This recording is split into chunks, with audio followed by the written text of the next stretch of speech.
everyone, my name is Julia Murray from Channel 4 News, and this is Audrey Salmon, a renowned wildlife expert. What animal are we going to be talking about today? Well, today we're discussing the Florida panther, or the Puma concolor cori. This is a subspecies of mountain lion that lives in southern Florida. And what is our concern with this animal today? Well, the Florida panther has actually been one of the most endangered animals in North America since 1973. There's only around 125 left in the wild. Why is this animal endangered? Well, our main concern is habitat destruction because of human activity and development. Because there's so much development going on in the Everglades area, they've lost a lot of their habitat. Additionally, we're concerned with hunting, and also other human activities can hurt them. Like, for example, a lot of panthers have been killed by cars. And what should the people know? Why is this animal so important? Well, the Florida panther is what we call a quaternary consumer, which means it's at the very top of the food chain in its area. And so this means that it keeps all of the other prey animals in check and keeps the populations in check. And so it really helps balance the ecosystem and maintain biodiversity. So what are we looking for? Well, the Florida panther is going to be a pretty large cat. They can be like 6 feet long. They're going to be around 100 pounds. It can be for anywhere from like 60 to 160 depending on the gender. And they're going to have tan fur with a white muzzle and chest. Something that differentiates them from a mountain lion, because they do look very similar, is the panther is going to have a crook in their tail and also a whirl of fur on their back. So keep an eye out for that.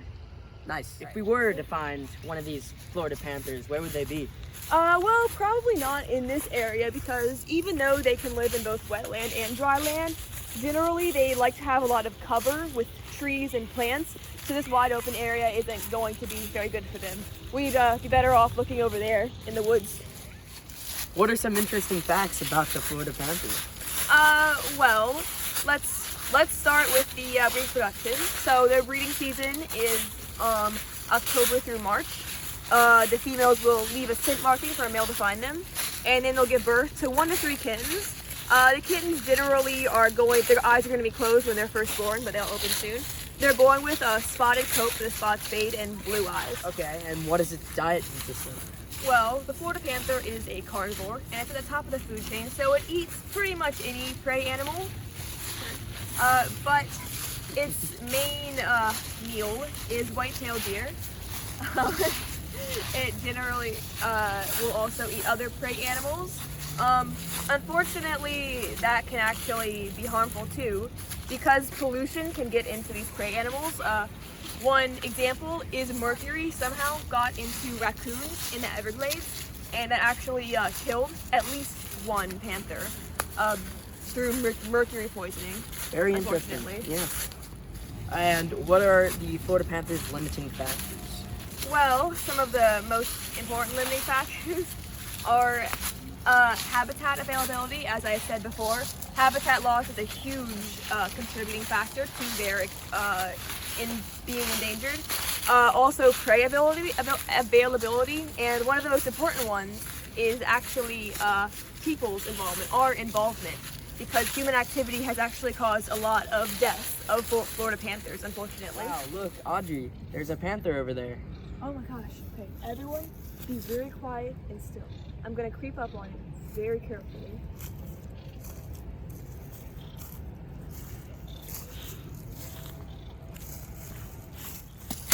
So how does it feel to be able to hold a Florida panther in your hands? Well, it feels incredible. Because these are so rare, seeing one in the wild is amazing. It's a really great experience.